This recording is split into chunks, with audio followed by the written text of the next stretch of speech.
Everyone welcome back my YouTube channel. আজকে আমি যাইতাছি একটা হেলমেট কিনতে আমার জন্য। তো আমি তো এই কয়দিন নর্মাল ভেগা হেলমেট ইউজ করছি, তো এখন একটা ভালো হেলমেট কিনা উচিত, যেহেতু আমি মোটোব্লগ করি, সবাই ভালো ভালো হেলমেট ব্যবহার করে। আর মোটোব্লগের জন্য না, ভালো হেলমেট এমনিও কিনা উচিত, কারণ ভালো হেলমেট সেফটি দেয়। আর ভেগা যেটা আমি ইউজ করতেছি এটা খুবই নর্মাল হেলমেট, এটা কোনো সেফটি দিবে না। যদিও ভেগার মধ্যে ডট সার্টিফাইড লেখা আছে, কিন্তু আসলে এই ডট সার্টিফাইড এটা ফেক, এটা কোনো অরিজিনাল ডট সার্টিফাইড না। তো কি হেলমেট কিনবো আমি নিজেও জানি না। আগে আমি যাইয়া দেখবো, দেখা পছন্দ করব, পছন্দ করে যেটা ভালো লাগবে সেটা কিনবো, দেখাবো আপনাদেরকে। আর অবশ্যই খুব বেশি প্রাইস দিয়ে কিনবো না, মিডিয়াম প্রাইস দিয়ে কিন্তু সার্টিফাইড ভালো সুন্দর হেলমেট কিনবো। তো চলেন কি হেলমেট কিনি দেখার জন্য সাথে থাকুন।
বন্ধ না,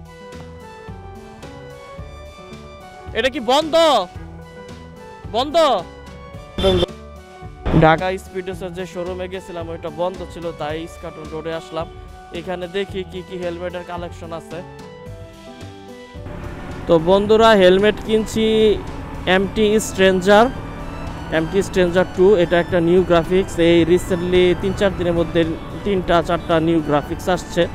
তো আমি ওগুলো তো কয়েকটা দেখাই দিলাম শোরুমের মধ্যে।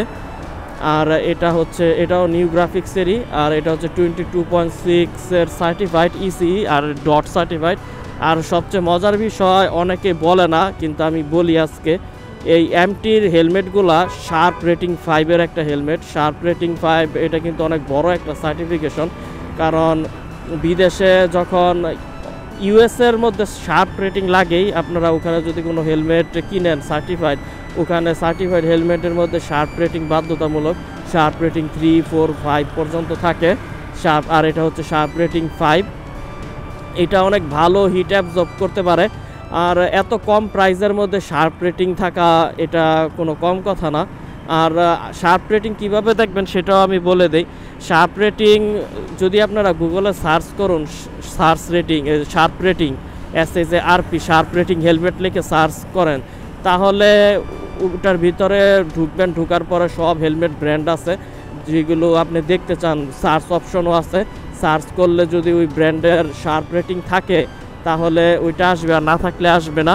আর ওদের মেনুতেও যেগুলো শার্প রেটিং দেওয়া আছে ওগুলো সব কিছু আছে, ওইটাতেও আপনি খুঁজে বের করতে পারেন। ব্র্যান্ড আলাদা আলাদা ব্র্যান্ডের নাম দেওয়া আছে, ব্র্যান্ডের ভিতরে ক্লিক করার পরে আলাদা আলাদা মডেল দেওয়া আছে যেগুলোতে শার্প রেটিং দেওয়া আছে। তো এটাতে টোটাল 3টা রেটিং দেওয়া আছে। তো স্ট্রেঞ্জার 2-র পরে আরেকটা আছে হচ্ছে রেভেঞ্জ এসবি, যেটা হচ্ছে সানভাইজার। ওইটার দাম হচ্ছে ৮৭৫০ টাকা। আমি যেটা নিচ্ছি এটা হচ্ছে ৬৭৫০ টাকা। তো ৮৭৫০ টাকাটা দুইটার এটা সেমি গ্রাফিক্স আলাদা, আর বাকি পুরো সেম টু সেম হেলমেট, শুধু ওইটাতে সানভাইজার আছে। আর আমার সানভাইজারের প্রয়োজন ছিল না, তাই আমি ওইটা নেই নাই, কারণ সানভাইজারের হেলমেটের সাইন বাউজার আসলে আমি ইউজ করি না, আর ওইটা নিলে আরও 2000 টাকা বেশি দিতে হবে, তাই ওইটা আমি নেই নাই। যেহেতু সব কিছু সেম, শার্প রেটিং আছে, certification same, padding same, quality same, শুধু গ্রাফিক্স আলাদা, তাই আমি নেই নাই। যাই হোক, হেলমেট ভালো, দুইটা হেলমেটই ভালো, এমটি সব হেলমেট ভালো। আরও তো আছে, কেয়ারয় আছে, বিলমলা আছে, ওগুলো হেলমেটের প্রাইস অনেক বেশি হয়ে যায়। ওগুলো হেলমেট এই হেলমেটের থেকে দেখতে অনেক বেশি সুন্দর, তো প্রাইস এত বেশি দিয়ে আমার হেলমেট আপাতত কেনার ইচ্ছা ছিল না, কারণ ড্রোন কিনতাছি আমি। আর ড্রোন আজকেই আমার ডেলিভারি পাওয়ার কথা ছিল, কিন্তু কোনো কারণবশত ড্রোন আমি পাই নাই, তাদের কাছে স্টক আউট হয়ে গেছে। আর ড্রোন আসতে আরও 1 সপ্তাহ লাগবে, তো ড্রোনের একটা আলাদা ভিডিও করব, কি ড্রোন কিনবো, কোনটা আসবে, ওইটা হচ্ছে পরের বিষয়। তো আমি এই কারণে 15-16 হাজার টাকা দিয়ে হেলমেট কিনি নাই, যেহেতু সার্টিফিকেশন সবগুলোর সেম, শুধু সুন্দরের লেগা। আর এই হেলমেটও যথেষ্ট পরিমাণ সুন্দর। আমি এখন যে হেলমেট ব্যবহার করতেছি ওই হেলমেটের থেকে তো এই হেলমেট অনেক অনেক বেশি ভালো। তো বন্ধুরা, আজকে আমি ভিডিও এখানে ইন করে দিতেছি। আজকে দিন আসলে আল্লাহর দিন সবই ভালো যায়, কিন্তু আজকে আমার দিনটা অত ভালো যায় নাই। যাক, সমস্যা নাই। আল্লাহ হাফেজ বন্ধুরা।